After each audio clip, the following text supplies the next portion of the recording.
Assalamualaikum warahmatullahi wabarakatuh.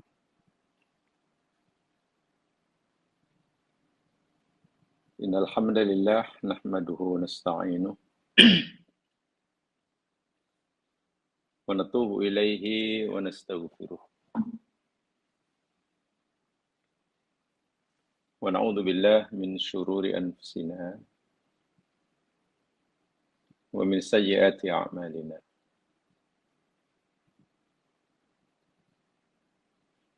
May yahdihillahu fala mudilla lahu wa may yudlil fala hadiya lahu.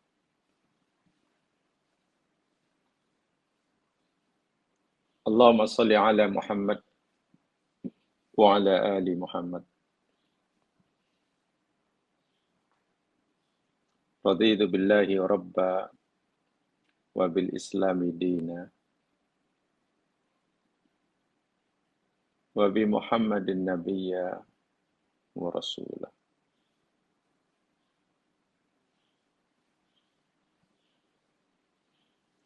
Rabbi israh li sadri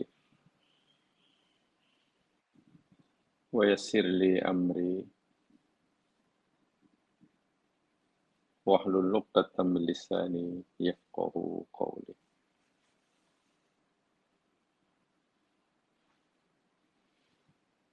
Allahumma inna na'udzu bika min 'ilmin la yanfa' wa qalbin la yakhsha' wa nafsin la tashba'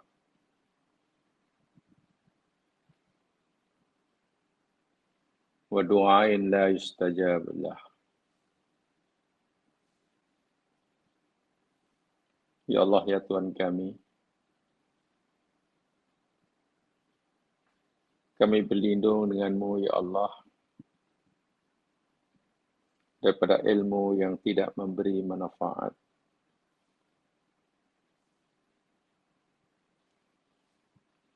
daripada hati yang tidak khusyuk. Kami berlindung padamu, ya Allah, daripada nafsu yang tidak pernah puas.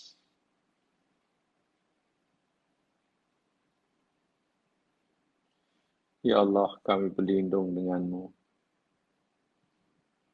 daripada doa permohonan yang tidak dikabulkan.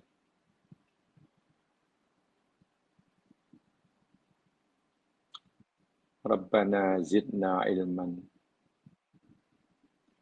warzuqna fahman walhamdulillahi ala kulli hal. Ya Allah, tambahkanlah kepada kami hamba-hamba-Mu yang masih jahil tentang agama-Mu ilmu pengetahuan tentang agama-Mu. Berilah kami, ya Allah, kepahaman yang jitu dan benar dalam memahami syariat-Mu yang disampaikan oleh Nabi kekasih-Mu. Segala puji bagi Allah. Segala puji bagi-Mu, ya Allah, dalam semua keadaan. Izinkan dan berilah kami kemampuan untuk terus memanjatkan puji-pujian kepadamu dimanapun, bila manapun, dalam keadaan apapun hamba-Mu ini berada. Amin ya rabbal alamin.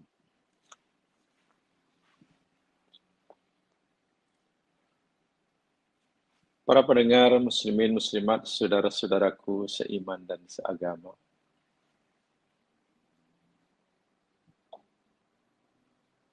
InsyaAllah kita akan teruskan kajian kita Surah Yusuf.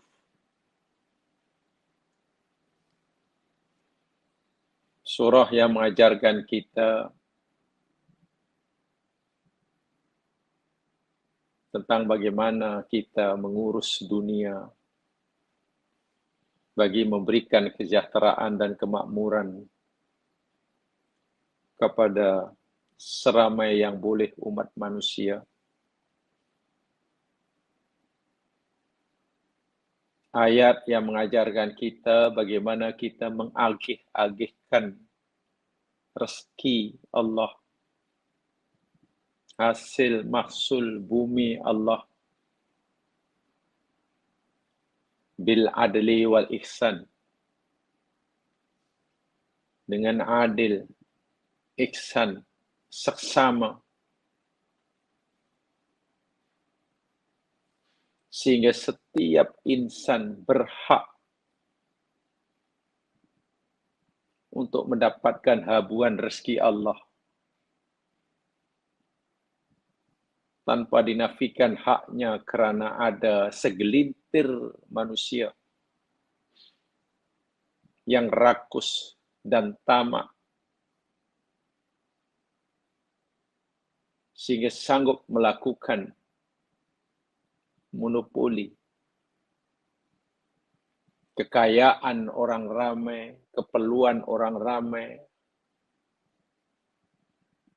hanya untuk kepentingan pribadi atau kelompoknya sahaja.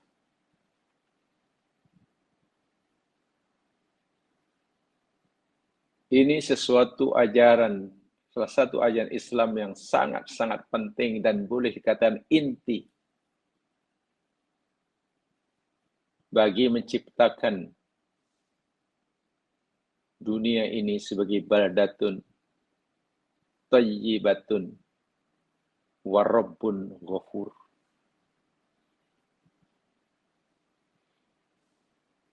Tentunya memang tidak mudah,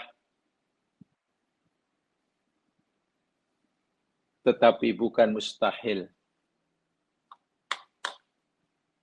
jika setiap manusia, lebih-lebih lagi mereka yang diberikan amanah mengurus dan mentadbir, seorang yang qawi dan seorang yang amin, seorang yang hafiz, juga seorang yang alim dalam bahasa surah Yusuf. Seorang yang menguasai akan tugas yang diamanahkannya. Bukan sekadar ilmu, tapi juga pengetahuan, pengalaman, dan tak kalah pentingnya, amanah. Punya integriti yang tinggi. Rasa takutnya kepada Allah kuat. Walaupun mereka mungkin punya kemahiran, kebolehan, kelicikan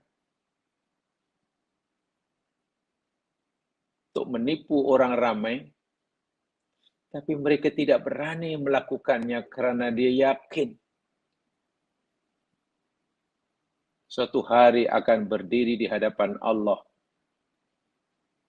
dipertanggungjawabkan setiap tindakannya.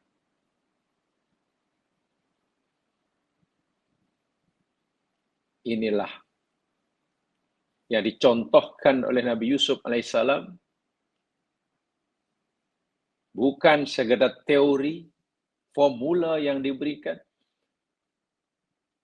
tapi Nabi Yusuf benar-benar telah melaksanakan idea cemerlangnya dan terbukti. Sejarah mengakuinya, Al-Quran merakamkannya. Baginda Yusuf bukan sekadar utusan Allah, Nabiullah yang pastinya punya hubungan yang baik dengan Allah yang mengutusnya sebagai Tuhannya. Hablum minallah. Tapi Nabi Yusuf juga diwajibkan, diberi amanah oleh Allah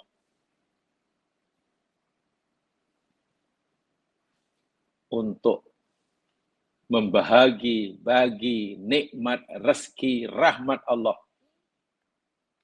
pada seluruh hambanya. Bahasa mudah. Nabi Yusuf alaihissalam bukan sekadar seorang yang soleh ritualnya. Soleh dalam hubungannya dengan Allah sebagai zat yang mengutusnya sebagai Nabi. Nabi Yusuf juga seorang soleh dari segi sosialnya. Soleh ritual dan juga soleh sosial. Harmoni hubungannya dengan Allah, hablum minallah, dan juga harmoni hubungannya sesama manusia, hablum minannas. Itulah soleh yang paling sempurna dan itulah tugasan yang mesti dilaksana oleh setiap kita sesuai dengan kedudukan kita masing-masing. Jangan lupa, Nabi Muhammad SAW sebagai Nabi penutup ikutan kita pernah berpesan kepada kita dari umatnya. Khairun nas anfa'uhum linnasi. Sebaik-baik manusia. Mereka yang paling banyak memberikan manfaat kepada manusia lain. Semakin banyak manfaat yang diberikan oleh orang lain, semakin ramai orang lain mendapatkan manfaat daripada usahanya. Maka tingkat kebaikan orang itu akan menaik. Akan naik. Tapi jika seseorang tidak pernah memberikan kebaikan pada orang lain,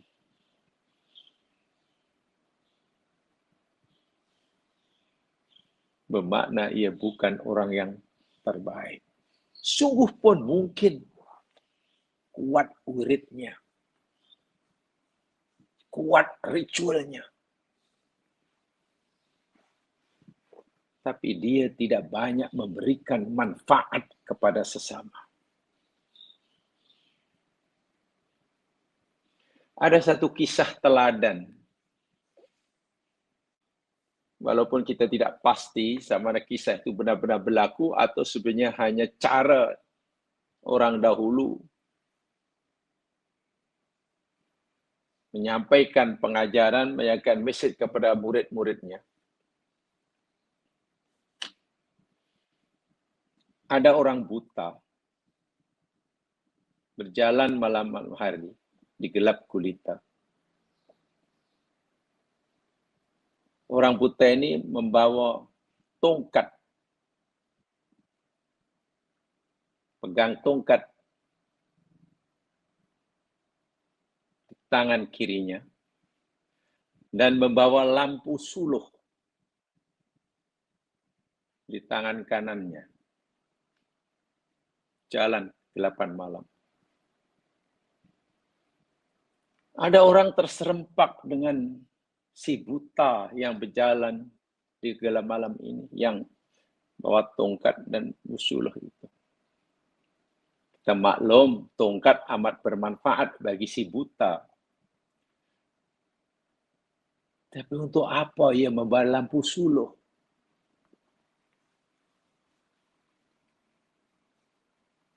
Sehingga orang yang tersempak dengannya ini rasa pelik, aneh, lalu bertanya, Tuan berjalan malam hari yang kegelapan macam ini? Iya.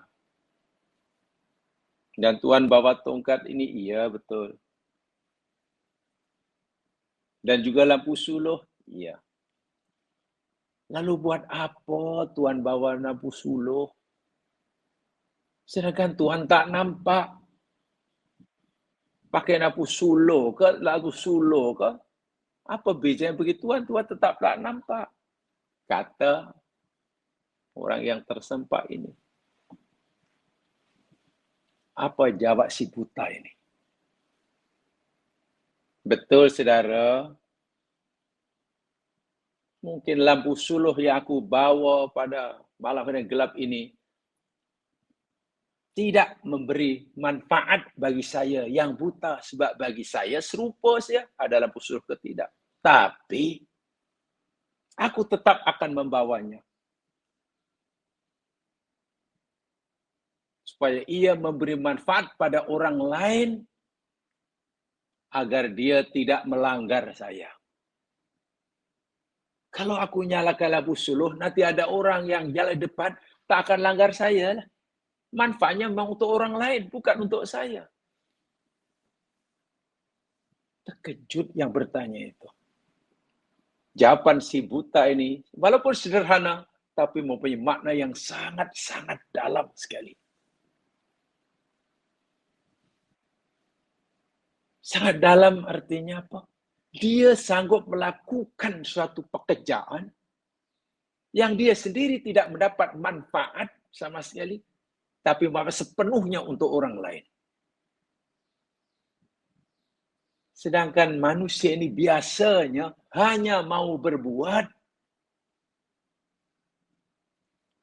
kalau ada manfaat untuk sendiri. Apa dengan saya? Untuk dirinya. Anania. Selfish. Apa? Nak buat pikir, apa faedah untuk aku? Apa untungnya aku? Kalau dia mungkin hanya mendapatkan keuntungan sikit, dan untuk orang yang manfaatnya banyak, mungkin dia fikir dulu, payahlah, memenat saja. Lebih-lebih lagi kalau dia tak nampak apa manfaatnya. Manfaat sesuatu yang nak dilakukan ini untuk dirinya apa. Kalau dia tak nampak dan 100% orang lain, jangan harap. Inilah sifat manusia. Kebanyakannya. Tapi agama tidak mengajar begitu. Ya, kisah tadi, saya tak kata kisah itu benar atau tidaknya, tapi mungkin ia adalah kepintaran seorang guru tidak menyampaikan mesej mengajar pada anak muridnya. Luar biasa. Betul. Lampu suluh yang aku bawa tiap malam hari gelap ini tidak bermanfaat sedikit pun. Bagiku serupa mau pakai lampu atau tak. Tapi ia memberi manfaat pada orang lain agar orang lain tak langgar aku. Allahu Akbar. Sedangkan manusia biasa hanya mau berbuat, mau bekerja jika ia dapat manfaat. Yang minta maaf karena sering manusia nerakus, dia buat kerja sikit saja, ingin pulangan, ingin return yang banyak. Bagaimana dunia akan aman, bagaimana dunia akan hasanah, bagaimana hidup dunia akan diridai oleh Allah. Jadi nampaknya tidak cukup kita hanya soleh ritual. Puasa sunnah tidak tinggal, solat sunnah tidak tinggal, baca Quran tidak tinggal, wirid luar biasa, menepati apa yang dari Nabi. Tapi coba, pernah kita ada satu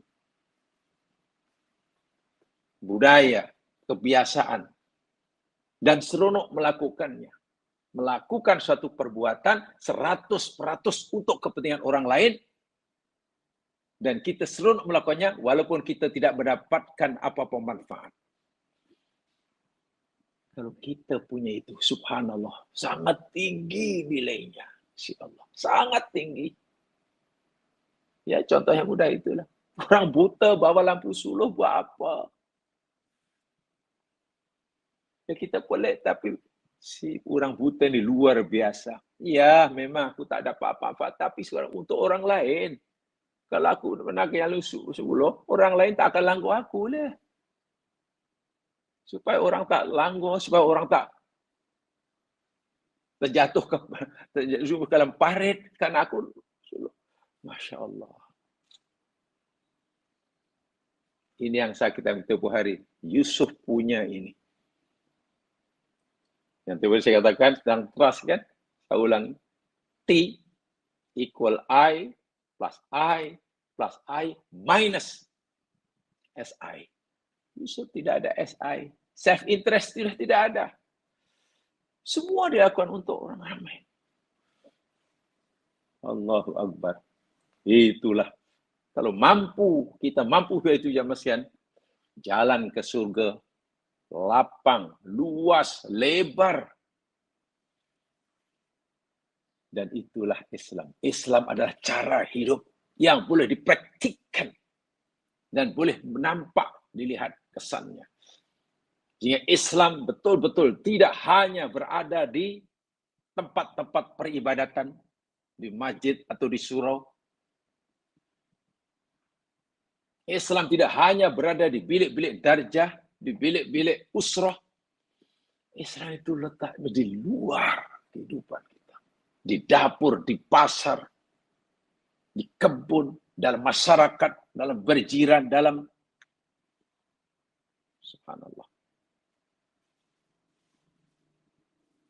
Jamaah sekalian, sengaja saya sampaikan ini karena terus terang, setelah kita pelajari lebih mendalam ayat-ayat tentang Nabi Yusuf, khasnya ayat yang kita pelajari, penuh syarat dengan pengajaran. Ya, dan secara jujur saya ingin sampaikan, apa yang saya sampaikan setakat ini, benar-benar hanya sekian persen saja daripada kandungan pengajaran yang ada dalam ayat ini. Hanya sekian persen. Terlalu sedikit. Lebihnya, tolong jamaah gali sendiri. Dan jamaah akan menemukan mutiara-mutiara pengajaran yang subhanallah, untuk menjadi panduan hidup, menjalani kehidupan berkeluarga, berjiran, bermasyarakat, bernegara.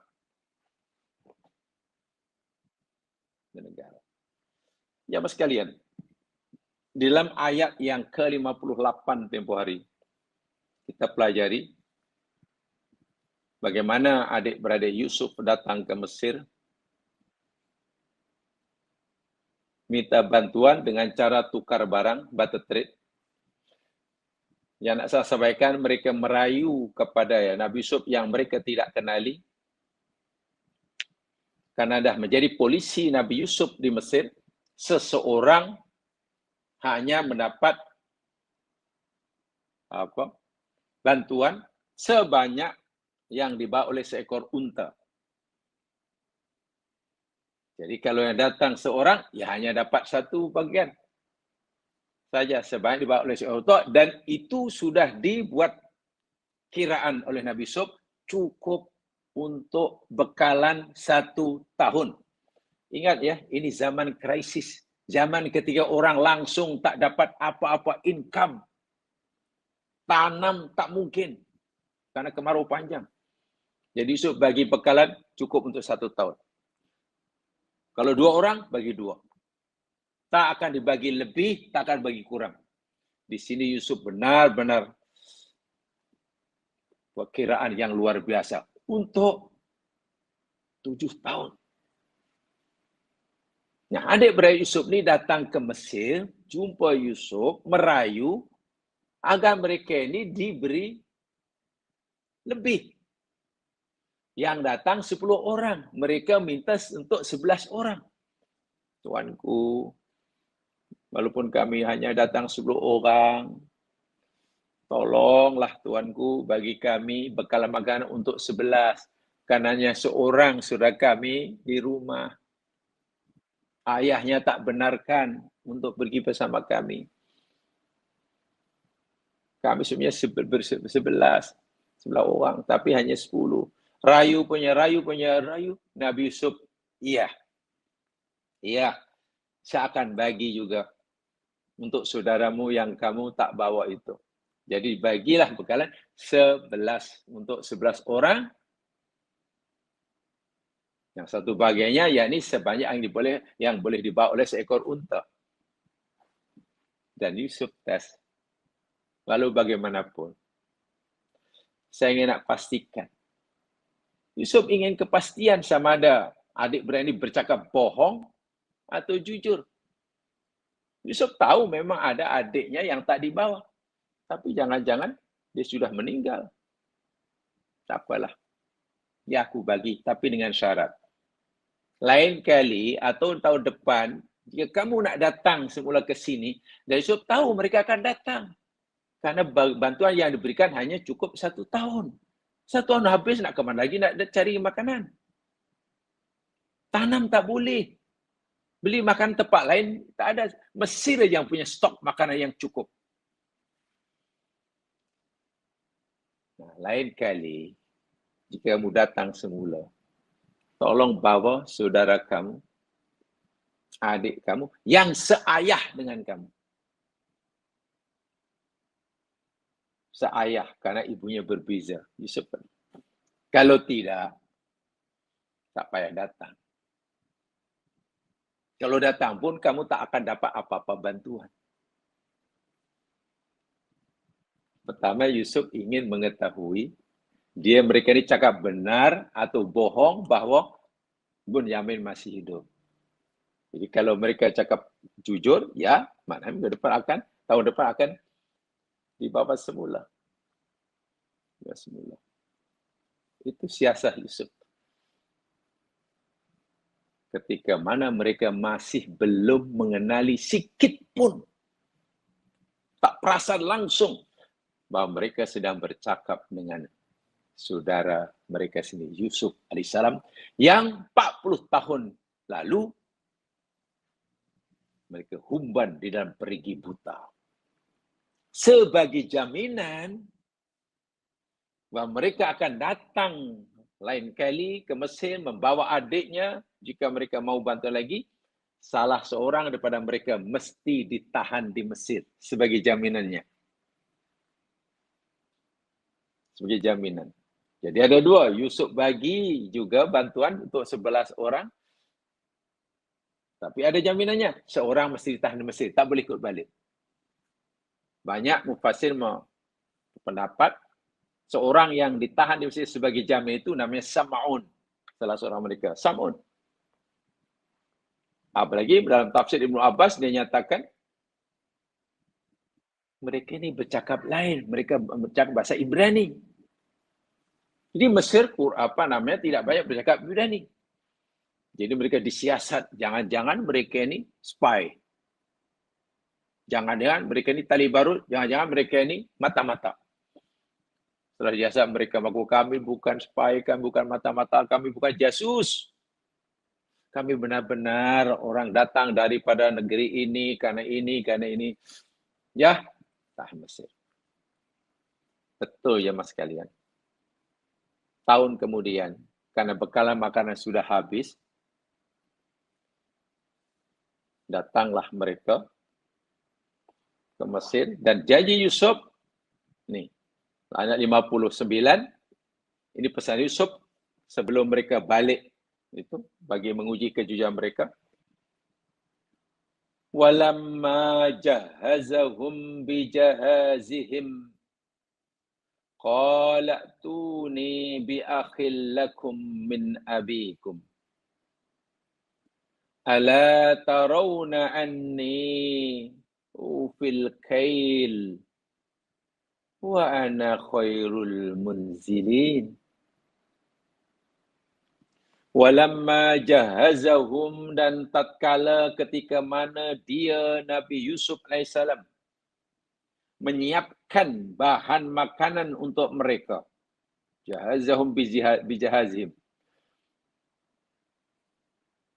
Dia Yusuf berkata, qala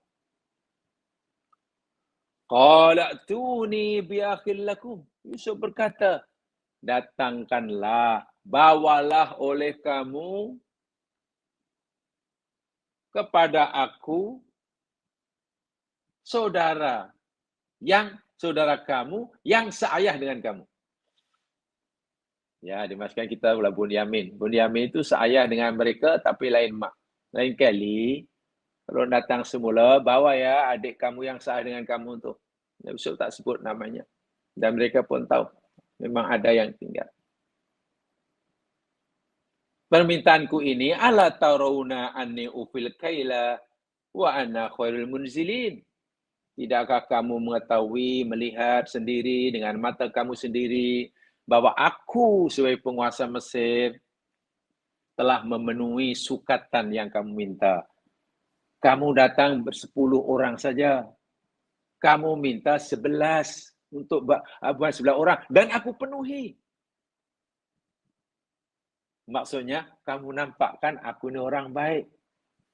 Kamu minta bantuan untuk 10 tapi untuk 10 orang kamu minta untuk 11 walaupun kamu 10 aku penuhi. Wa ana khairul munzilin. Dan kamu tahu kan? Aku adalah sebaik-baik orang yang menerima tetamu, memberikan layanan. Masya Allah. Ini targhib. Ini targhib Yusuf memberikan harapan. Lain kali datang ya. Bapak adik ya. Kamu tahu kan, aku telah memenuhi permintaan kamu. Walaupun adik kamu yang kamu kata ada rumah itu tidak bersama kamu hari ini, tapi tetap aku berikan habuan dia. Mana aku orang yang baik. Itu tarhibnya. Agar mereka nanti tegar hati, iya pula. Takkan orang baik sebaik macam ini, dia punya permintaan, kita tak tunaikan.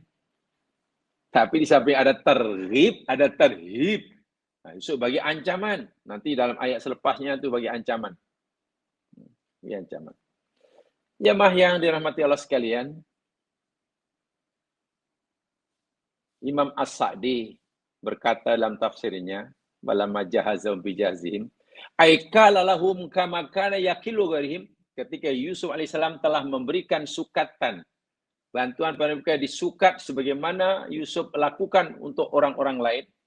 Wa kana min tadbirihil hasan. Dan adalah dalam pentadbiran Yusuf yang sangat cantik, sangat indah, sangat adil ini, annahu la yakilu likulli wahidin aktar min hamlil ba'ir. Bahwa Yusuf tidak akan memberikan bantuan pada orang lain dalam perniagaan itulah. Tiap-tiap seorang melebihi daripada bahan makanan yang boleh dibawa oleh seekor unta. Tak boleh lebih. Seorang dapat sekian yang boleh dibawa oleh seekor unta. Kalau 10, 10. Wa kana qad sa'alahum an halihim. Fakhbaruhum. Yusuf tanya pada mereka dan mereka cerita. Akhbaruhu analhum akhon inda abih. Mereka beritahu ada adiknya seorang yang tak dibawa. Kamu kata ada 11, ini 10. Mana seorang? Oh, ada di rumah. Masya Allah. Itu. Yusuf akhirnya berkata kepada mereka itu. Kalau itu lain kali datangkan. Bawa sama. Dan Yusuf yakin, tahun depan pasti datang lagi. Kan bantuan yang diberikan hanya untuk 1 tahun. Bila 1 tahun pasti sudah habis. Kalau habis nak cari mana lagi? Mereka perlu makan. Menanam tidak boleh karena masih kemarau panjang. Tempat lain tidak ada. Negeri lain tidak punya stok makanan sebanyak yang disimpan di Mesir. Jadi mau tak mau, hampir dapat dipastikan mereka akan datang semula ke Mesir tahun depan. Tak maaf kecuali mereka tiba ajal lah. Kalau mereka dah tiba ajalnya atau mati kebeluran, itu cerita lain. Tak bisa. Nah, ini diberi harapan oleh itu marghabahum fil ityan. Tadi Yusuf kata tak apa. Kalau kamu datang semula pun, aku akan bagi lagi bantuan. Syaratnya adik kamu bawa. Kalau tidak, ya tak payahlah datang semula. Masya Allah. Imam Al-Qurtubi juga kata begitu. Kita kata Imam As-Sudi, dalam tafsir Al-Qurtubi, kata Imam As-Sudi, kana ma'a Yusuf, kana ma'a ikhwati Yusuf, ahada sarabanyara. Adalah bersama dengan Yusuf ini ada 11 ekor unta isinya. 11 habuan yang diminta. Wahum asyras dan mereka hanya 10. Berarti Yusuf tanya pada mereka. Atau mereka beritahu pada Yusuf. Innalana akhun tahalafa'ana. Wahai Tuanku, kami ada seorang adik yang tidak ikut kami pada ini. Tapi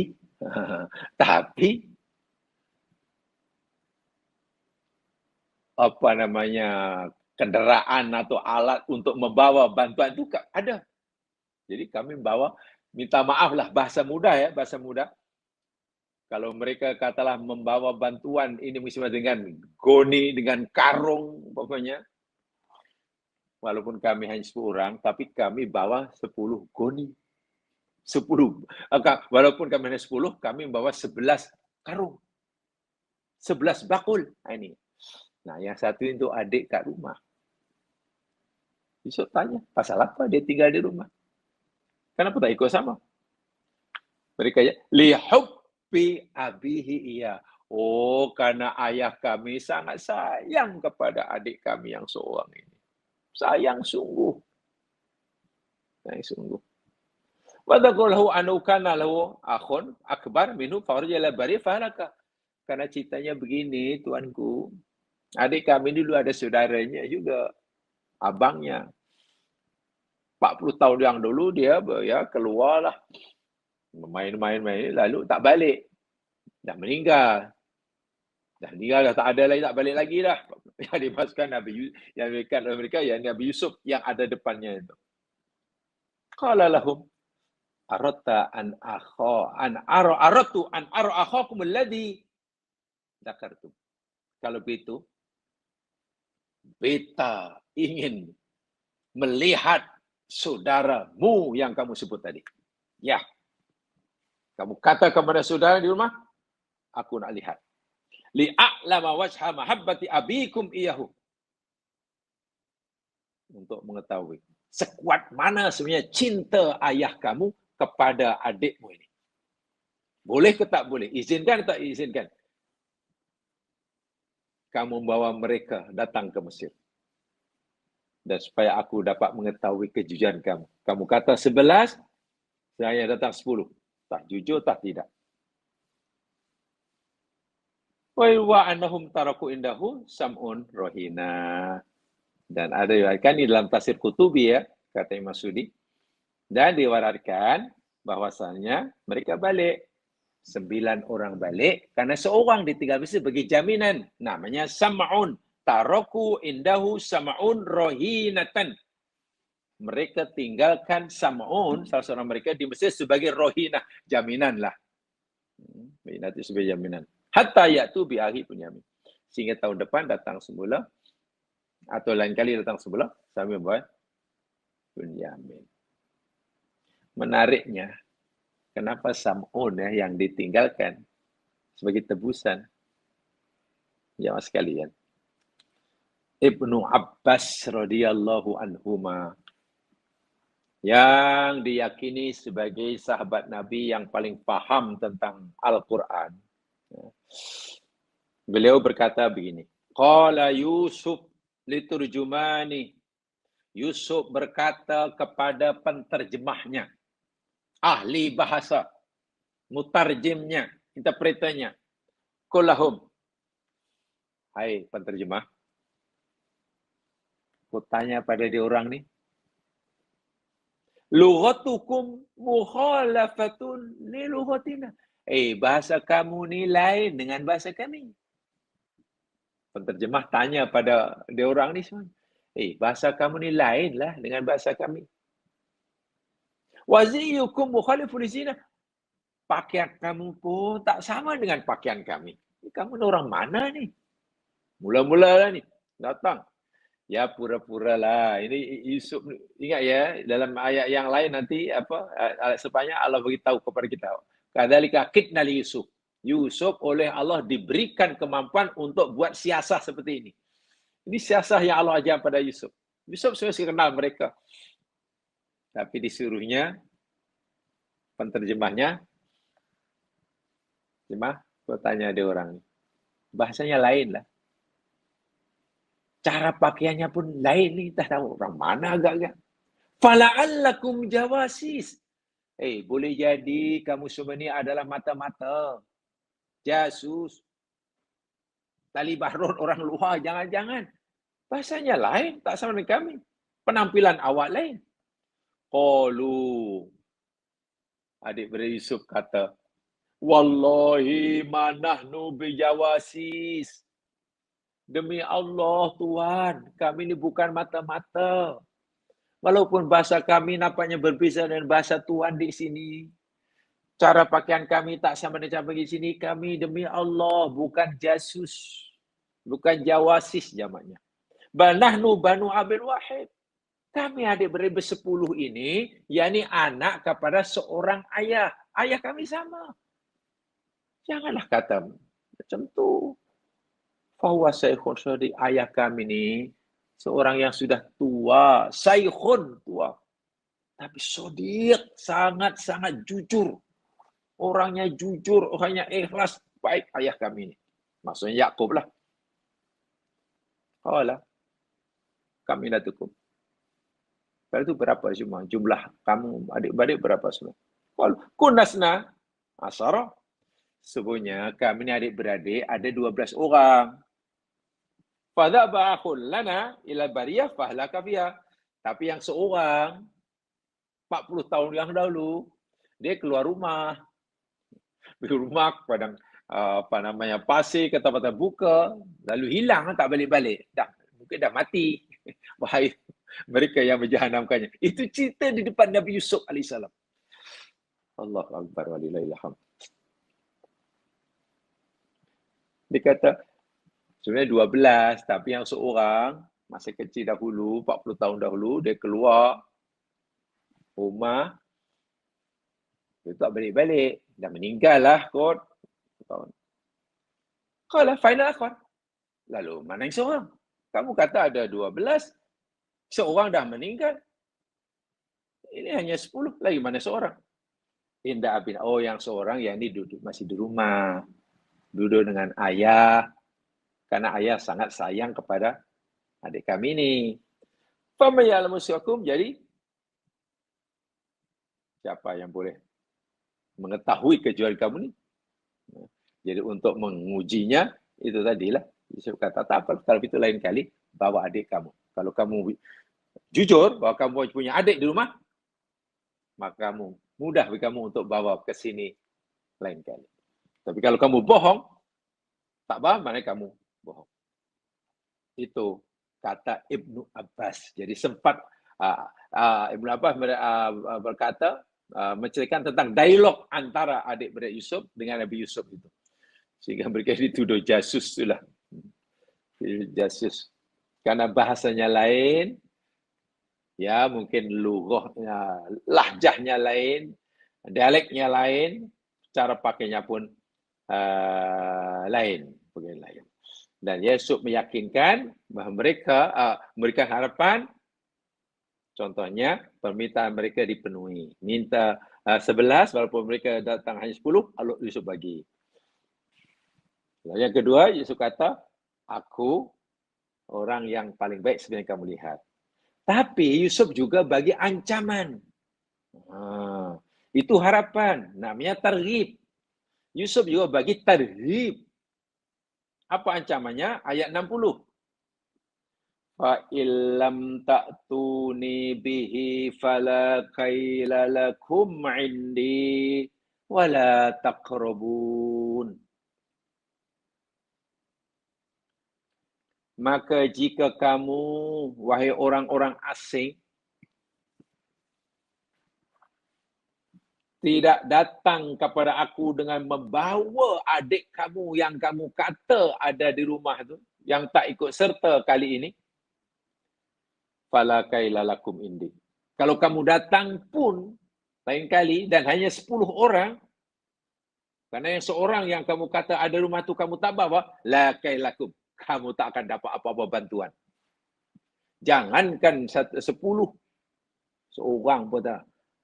Kerajaan Mesir di bawah kekuasaan aku tidak akan mengeluarkan bantuan makanan sikit pun walaupun kamu menjual beli. Masya Allah. Itu ancaman yang keras. Iyalah kalau tak dapat bantuan, mana kebuluran kita. Sebab itu wala taqrabun. Kamu tak payahlah mendekati aku, lain kali tak payah datang. Jika tidak membawa adik kamu yang kamu kata ada di rumah itu, tak payah datang. Kalau datang pun sia-sia, tak dapat apa-apa bantuan. Wah, ini ancaman yang keras daripada Yusuf. Amaran yang keras. Jadi atba'al hadat targhib bitarhib. Kata Dr. Said Tontowi dalam tafsirnya Al-Wasit. Kalau ayat 59 itu tarhib, apa itu tarhib? Tarhib. Ayat 60 itu tarhib. Diharapkan, tapi diikuti dengan ancaman. Ya ini. Kalau kamu tak membawa adik kamu yang kamu kata ada di rumah itu, lain kali kamu tak dapat apa bantuan. Ya lebih baik tak payah datanglah. Sebab kalau datang pun sia-sia. Tak dapat. Allahu Akbar. Ayat bahwa Nabi Yusuf AS lama talaba minhu ighdara dzalikal akhi. Tatkala Nabi Yusuf meminta mereka membawa adiknya lain kali, jama'a baina targhib wa tarhib. Kebanyakan mufasir cerita ini. Targhib dan tarhib jadi satu. Begitulah kata Imam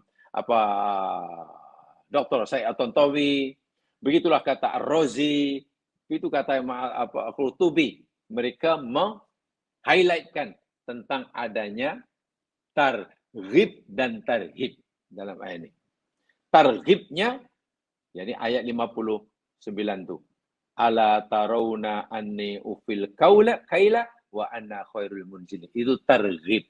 Memberikan mereka harapan. Oh iya. Kami akan datang. Kami akan dapat bantuan lagi. Seronoklah ada harapan. Tapi ada tarhib. Amaran kerasnya, kalau kamu datang tapi tak bawa adik, tak payah datang. La kaila. Kamu tak ada apa-apa. Kaila laku. Ya mas sekalian. Dzalika li'annahum kanu fi nihayatil hajah ila tahsil at-ta'am. Wa ma kana yumkinuhum tahsilu illa min indi. Kita sudah maklum. Mereka itu di negeri Kan'an khasnya sangat memerlukan bantuan makanan untuk bekalan hidup. Karena mereka tidak mampu nak cari, nak mengusaha, tak ada. Kemarau macam mana? Orang yang hidupnya dengan bercocok tanam, tiba-tiba 7 tahun tak hujan. Coba, nak makan apa? Ya minta lagi sama negara yang ada. Dan mereka tidak mungkin mendapatkan bantuan itu kecuali dari Mesir. Mereka amat sangat perlukan makanan untuk menyara kehidupannya, melaksanakan kehidupan. Sedangkan makanan itu hanya mereka dapatkan di Mesir saja. Jadi bila penguasir kata begitu, mau tak mau kena dipatuhi. Faida mana'ahum minal qudur indahu kana dzalika nihat targhib wa takhwif. Sebab itu jika penguasa Mesir melarang mereka datang ke Mesir lain kali, jika tak membawa adiknya, itu amaran yang keras. Keras sungguh. Lainlah kalau mereka ada tempat lain untuk mendapatkan bahan makanan. Di Irak ke di mana waktu itu, di Syam ke atau Pak Elas di Mesir, tak apa. Tak apa, orang Mesir, penguasa Mesir, halang kami datang, tak apa. Kalau kami tak dapat memenuhi syaratnya, kami boleh cari tempat lain. Masalahnya tidak ada tempat lain untuk mereka mendapatkan bekalan makanan kecuali Mesir. Jadi kalau mereka nak sangat makanan dan memang perlu sangat, ya mau tak mau mesti memenuhi syarat yang diletakkan oleh penguasa Mesir, dalam ini Yusuf alaihis salam. Itulah namanya tarhib dan takhwif.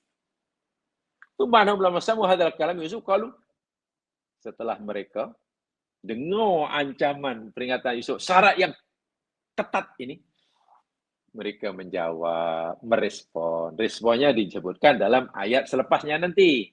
Ayat 61. Mereka kata, yakni sanurawidu anhu abahu wa inna lafa'ilun. Oh iyalah Tuanku, kami akan bersungguh-sungguh merayu, untuk mengubah pendirian ayah kami yang selama ini tidak membenarkan adik kami berpisah dengannya. Kami coba nak bersungguh untuk mengubah pendirian ayah agar ayah mengizinkan adik kami pergi bersama kami. Wa innalah falu, dan kami akan. Itu nanti ada dalam ayat 61. Dan jika Nabi Yakub tidak membenarkan, berkeras tidak membenarkan, itu wajarlah. Dalam bahasa kita apa ya, trauma ya. Ya, karena dahulu Yusuf yang sangat disayangi.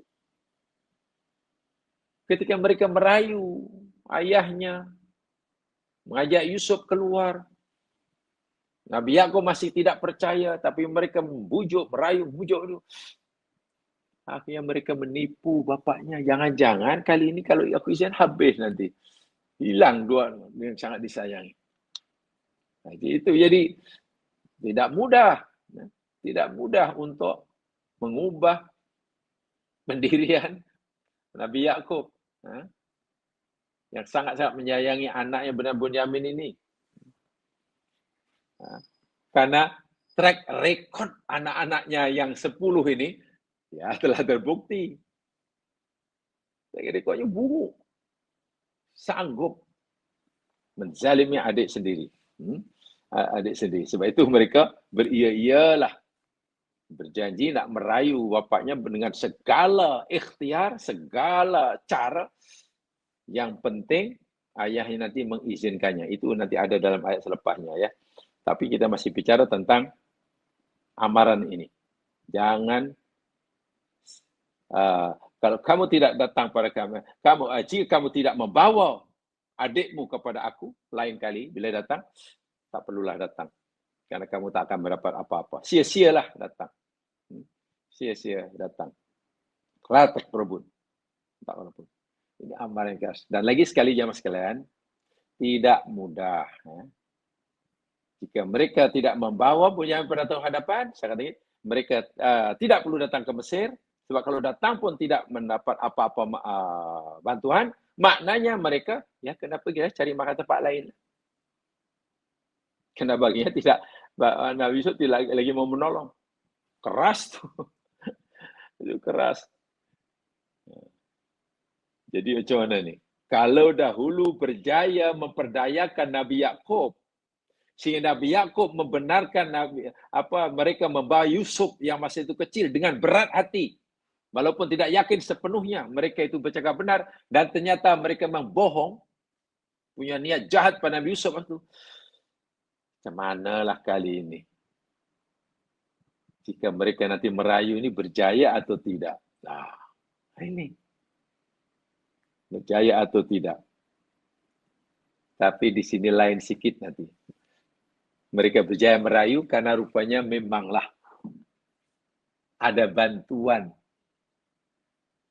secara tak langsung daripada Yusuf alaihissalam. Nabi Yusuf memberi bantuan agar mereka berjaya merayu Nabi Yakub mengizinkan Bunyamin pergi bersama mereka. Dan dengan hati yang tenang. Ini tidak terlepas juga dari bantuan Nabi Yusuf. Apakah bentuk bantuan Nabi Yusuf itu sehingga mereka berjaya merayu Nabi Yakub? Nanti dalam ayat-ayat selepasnya. Inilah saya katakan, Allahu Akbar. Dari mana Nabi Yusuf punya siasat sehebat itu? Sangat brilian ini. Ya mas sekalian, itu karena dalam Al-Quran sendiri, ya. Dalam surah Yusuf ini sendiri, Allah Subhanahu wa Ta'ala yang mengajar Yusuf seperti itu. Yang mengajar Yusuf punya siasat, punya cara yang luar biasa cerdas ini, yakni Allah sendiri. Nanti ada dalam surah ini Yusuf ayat yang ke-76 nanti, agak masih jauh lagi lah. Ayat 76 nanti ada di sana. Di sana ada kalimat kadzalika kidna li Yusuf.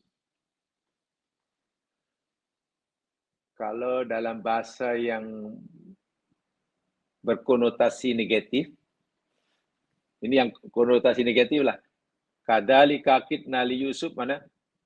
Demikianlah kami ajar, kami beri pengetahuan kepada Yusuf untuk buat tipu daya. Kami ajar Yusuf ilmu tipu daya. Tipu daya itu berkonotasi negatif ya. Tapi jangan sekalian, ya, ada sesuatu yang negatif bagi seseorang, tapi sesuatu yang sama adalah positif bagi orang lain. Bagi orang lain. Saya ambil satu contoh. Kita pasang CCTV. Pasang CCTV. Atau ada orang punya mata-mata.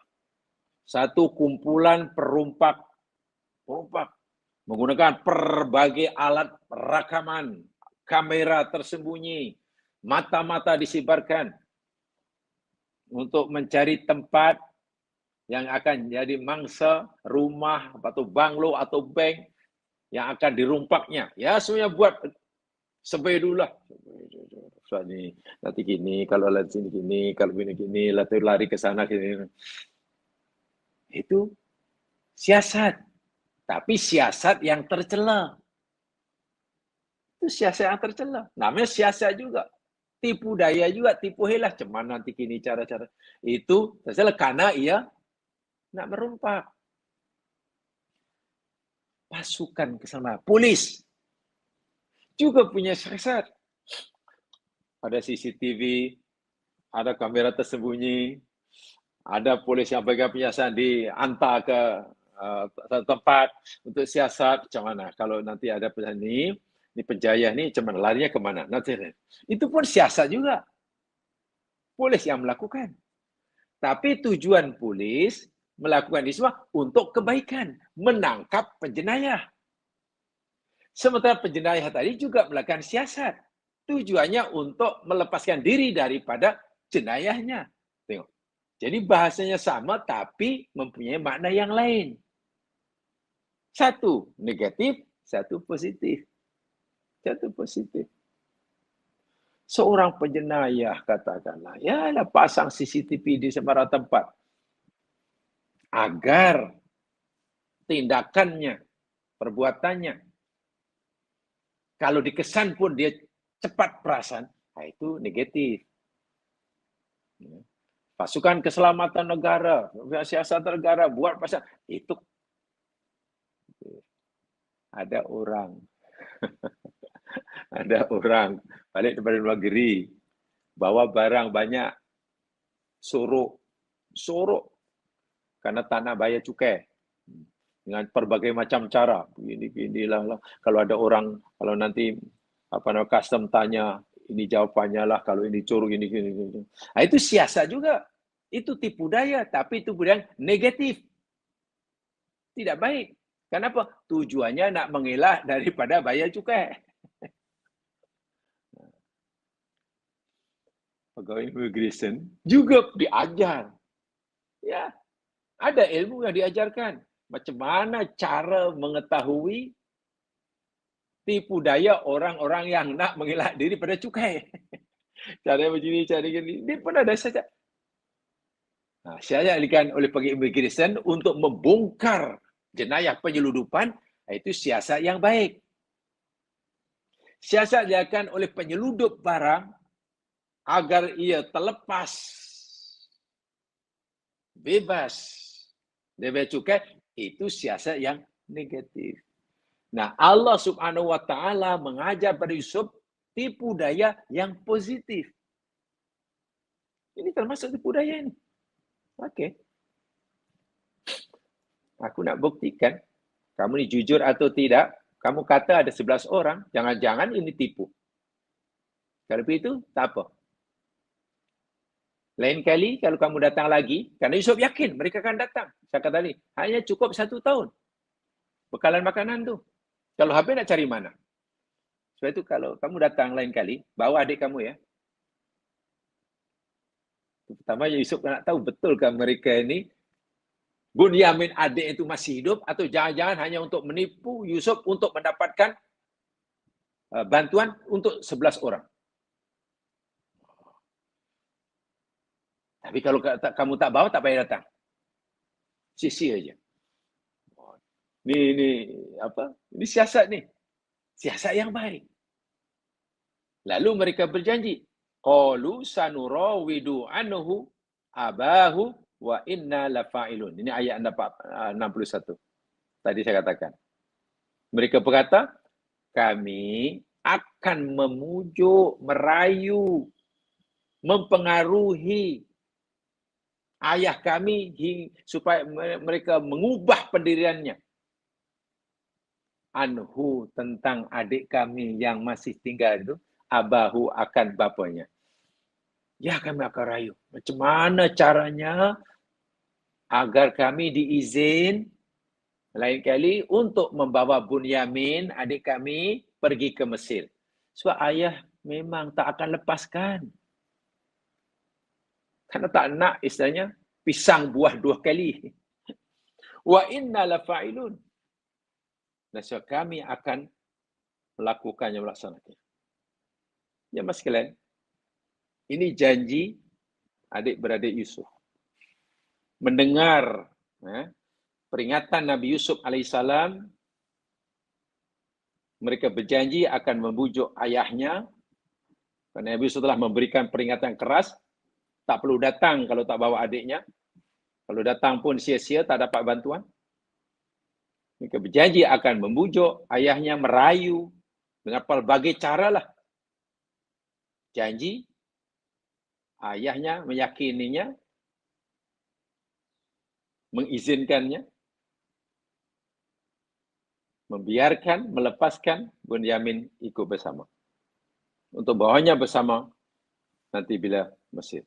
Dan mereka janji, kami benar-benar berjanji akan melaksanakan seperti mana yang Tuan pesankan. Itu janji yang luar biasa itu. Qalu sanurawidu anhu abahu. Nurawid itu zaman okeylah, merayu atau apalah ajalah.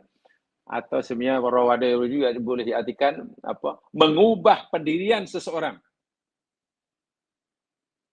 Nabi Yakub punya pendirian, punya prinsip, tak nak benarkan, tak nak izinkan Bunyamin pergi bersama abang-abangnya. Itu pendirian.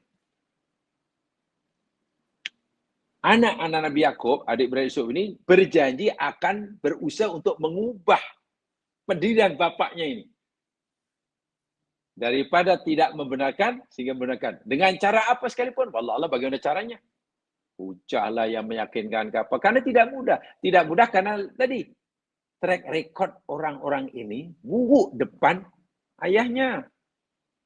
Ayahnya pun tak maulah bahasa kita, pisang buah 2 kali. Jadi, Allahu Akbar. Tidak mudah. Tapi mereka berjanji, wa inna lafa'ilun. Double taukid tu.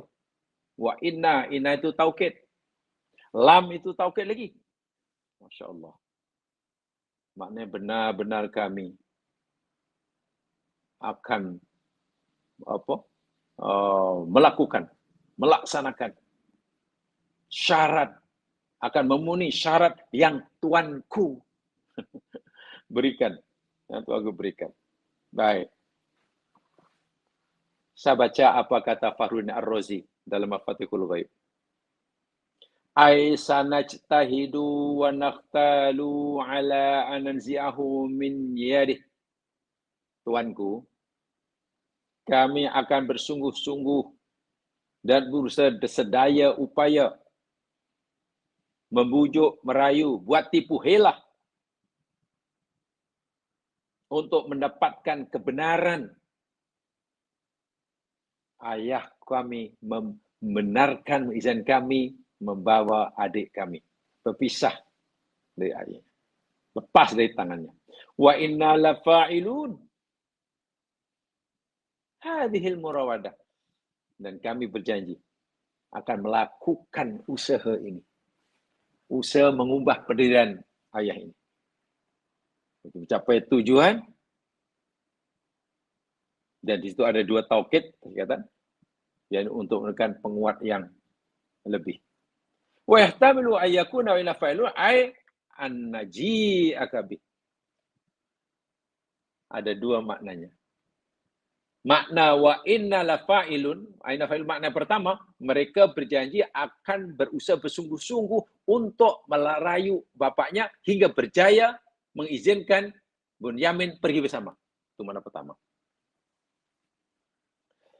Makna yang kedua, wa inna lafa'ilun, kami berjanji bersungguh-sungguh bahwa kami akan menunaikan, bahwa kami akan melaksanakan syarat yang Tuanku berikan itu.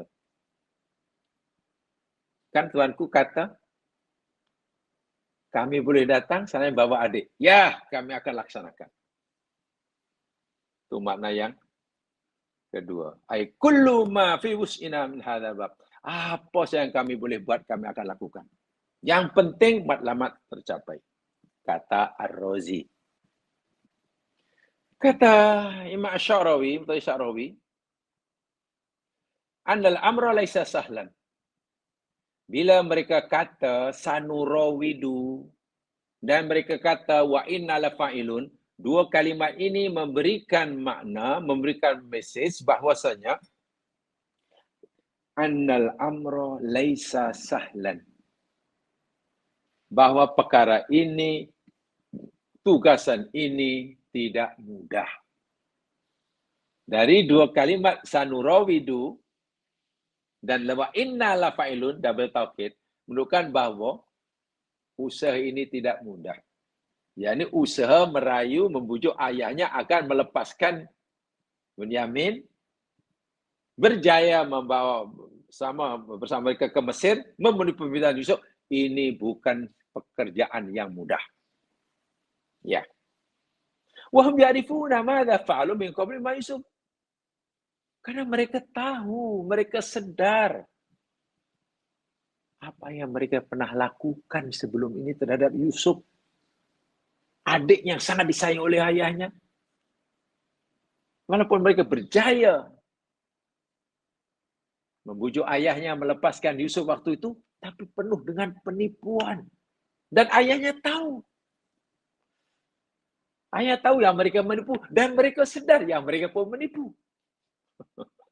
Coba macam mana tuh? Nak hilangkan itu. Jadi mereka masih dibayangi oleh rasa bersalah tempoh hari. Jangan-jangan nanti kalau aku kata pun ayah akan tuduh aku macam-macam yang dulu. Awak ni tak boleh dipercayai. Macam mana? Karena track recordnya tak baik. Jadi bukan hanya berhadapan dengan ayahnya yang sangat keras, sangat kuat, tidak akan mengizinkan.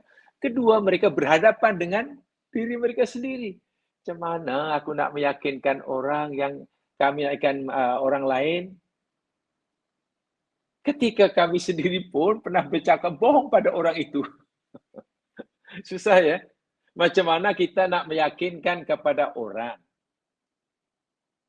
yang kita ini orang yang benar, agar orang itu meyakini yang kita adalah orang benar. Sedangkan kita pernah menipu orang itu, dan orang itu pernah merasa tertipu oleh kita coba. Memanglah susah ya mas sekalian. Walau bagaimanapun pasti masih berkesan terbekas dalam hati mereka. Jadi mereka berhadapan dua situasi. Satu menghadapi orang lain, dan ini bapaknya. Mereka menghadapi jiwa mereka. Aku ni layak ke? Agak-agak ucapan aku masih ada orang percaya. Ayahku masih percaya ke? Yang aku sendiri pun tahu aku ni pernah membohonginya. Allahu Akbar. Ai annahum, apa namanya? Maksudnya tanya warta ya, ai annahum sebadiluna kulla juhdim. Mereka yakin akan berusaha bersungguh-sungguh melakukan segala ikhtiar ikut kadar kemampuan. Kai yakbala waliduhum irsala akhihimahum. Agar ayahnya bersedia melepaskan saudaranya pergi bersama mereka. Wahum ya'lamun. Sedangkan mereka tahu anna hadza matlabun sa'bul manal. Mereka tahu bahawa perkara ini sesuatu permintaan, suatu tugasan yang sa'bul manal. Suatu yang susah untuk dicapai, didapatkan. Asir tahqiq.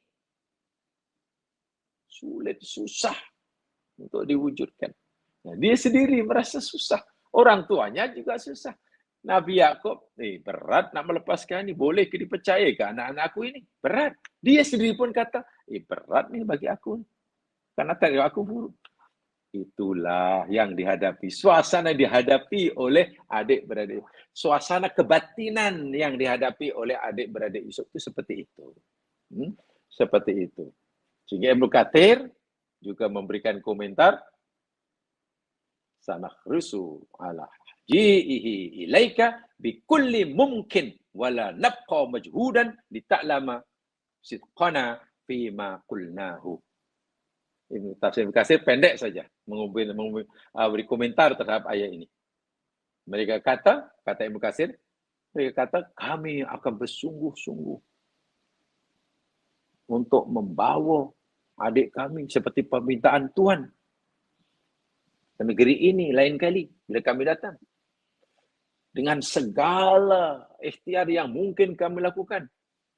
Dan kami tidak akan melepaskan, membiarkan kesempatan sekecil apapun. Peluang sekecil apapun. Melainkan kami pasti akan manfaatkan untuk membolehkan kami membawa Bunyamin. Lita'lama sidqona fima qulna, supaya Tuanku mengetahui kejujuran kami, bahwa kami bercakap benar di hadapan Tuhan. La innalah fa'ilun sebagainya. Ibnu Katsir memberikan ulasan seperti itu saja. Seperti itu saja. Baik. Itu ya, jadi saya ulangi, mereka menghadapi masalah. Jadi gitulah jam sekalian ya. Rupanya memang tidak mudah ya. Orang yang pernah menipu orang lain,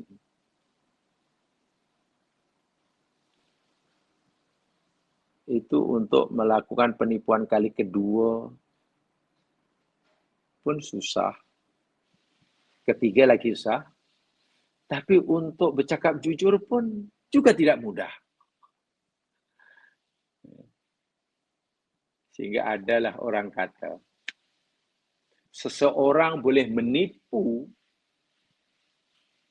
ramai orang dalam satu masa. Seseorang boleh menipu ramai orang dalam satu masa. Sekali menipu. Tetapi tidak mungkin seseorang menipu satu orang dalam banyak masa.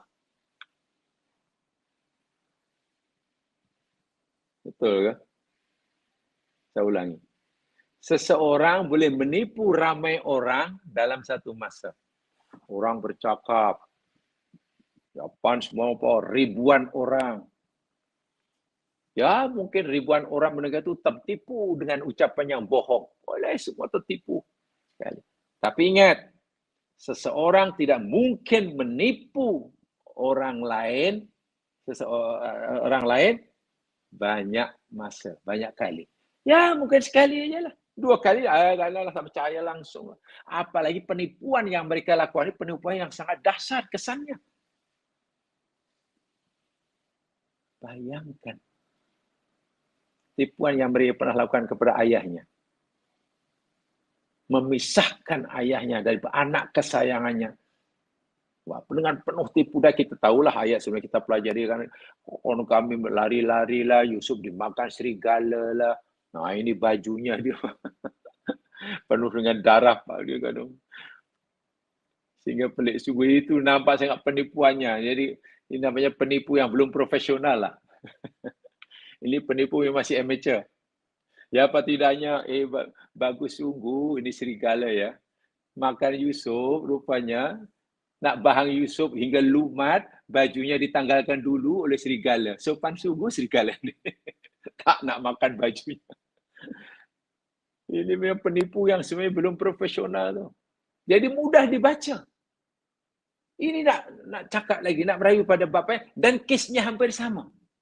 Dahulu merayu Nabi Yakub nak membawa Yusuf bermain-main katanya. Dan dia berjaya akan menjaga.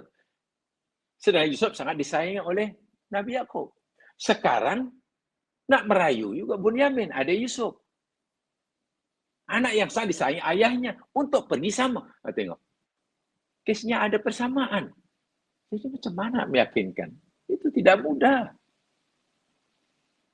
Mungkin kali pertama lebih sederhana menipu berjaya, tapi untuk kali kedua orang tidak boleh menipu orang lain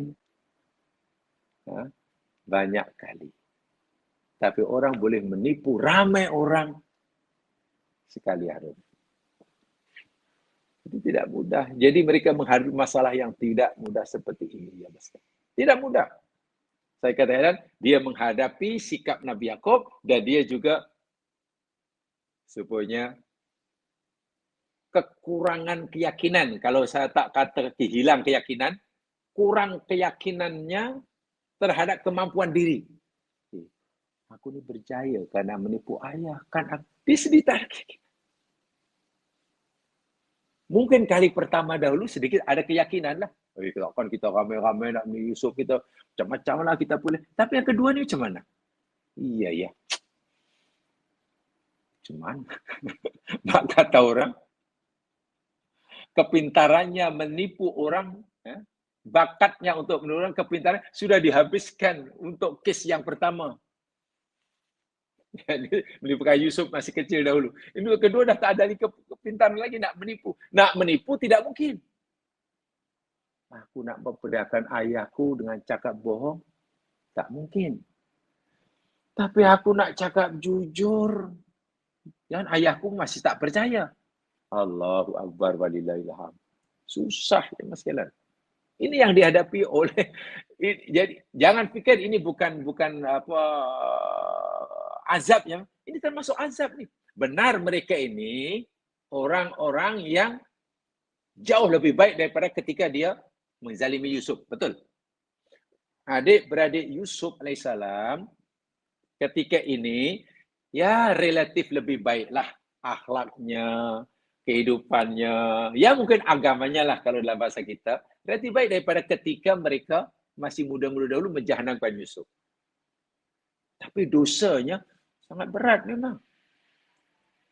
Nah, ini adalah salah satu cara proses yang perlu dilalui oleh mereka untuk mereka mendapat pengampunan sepenuhnya.